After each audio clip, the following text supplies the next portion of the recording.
Assalamualaikum warahmatullahi wabarakatuh.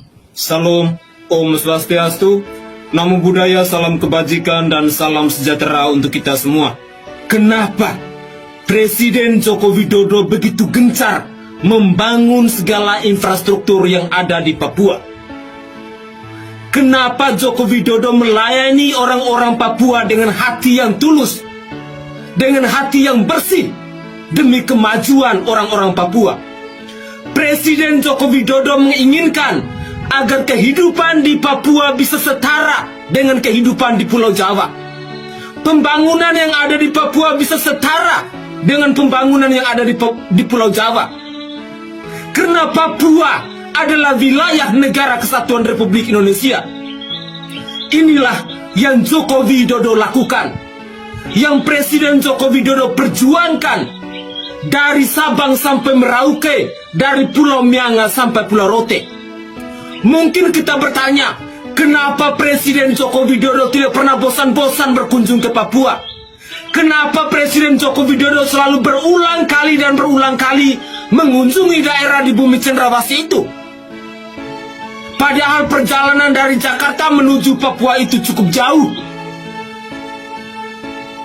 Inilah jawabannya, bahwa Presiden Joko Widodo menginginkan kehidupan rakyat Papua sama dengan kehidupan rakyat yang ada di Pulau Jawa. Pembangunan yang ada di Papua bisa sama dengan pembangunan yang ada di Pulau Jawa. Infrastruktur, gedung-gedung, pelayanan kesehatan, penerangan dan lain sebagainya itu yang ada di Papua bisa sama dengan Pulau Jawa. Kita ini adalah NKRI, kita ini adalah Pancasila, kita ini adalah Undang-Undang Dasar 1945. Karena Papua dari dulu tidak pernah diperhatikan, makanya Joko Widodo berulang kali berkunjung ke Papua untuk membangun Papua, melihat kesejahteraan masyarakat Papua bisa sama dengan di daerah Jawa. Banyak orang yang berkuar-kuar, banyak orang yang nyinyir. Kenapa Joko Widodo pembangunan saat ini lebih fokus ke wilayah timur Indonesia? Saudaraku sebangsa dan setanah air, saya mau katakan bahwa daerah timur Indonesia ini diperhatikan ketika Presiden Joko Widodo memimpin bangsa ini. Tetapi presiden-presiden sebelumnya, daerah timur Indonesia sama sekali tidak diperhatikan. Sekali lagi saya ulangi bahwa sebelum Presiden Joko Widodo memimpin bangsa ini, kami di wilayah timur Indonesia sama sekali tidak diperhatikan. Kami di wilayah timur Indonesia adalah anak tiri dari negara kesatuan Republik Indonesia ini dalam hal pembangunan.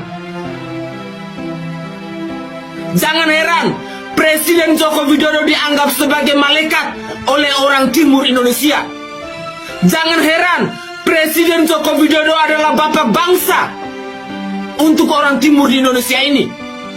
Kami rakyat jelata yang ada di wilayah timur Indonesia ini melihat Presiden Joko Widodo adalah seorang malaikat yang diutus Tuhan untuk memajukan bangsa dan negara ini. Karena perjuangan dari seorang Joko Widodo yang begitu luar biasa untuk bangsa dan negara ini, khususnya untuk kami di wilayah timur Indonesia, maka saya rakyat jelata ingin mengatakan bahwa nama Presiden Insinyur Haji Joko Widodo akan terukir indah dalam sanubari kami rakyat jelata sampai kapanpun. Saya Sainai dari Provinsi Nusa Tenggara Timur, saatnya rakyat jelata harus berani untuk bersuara.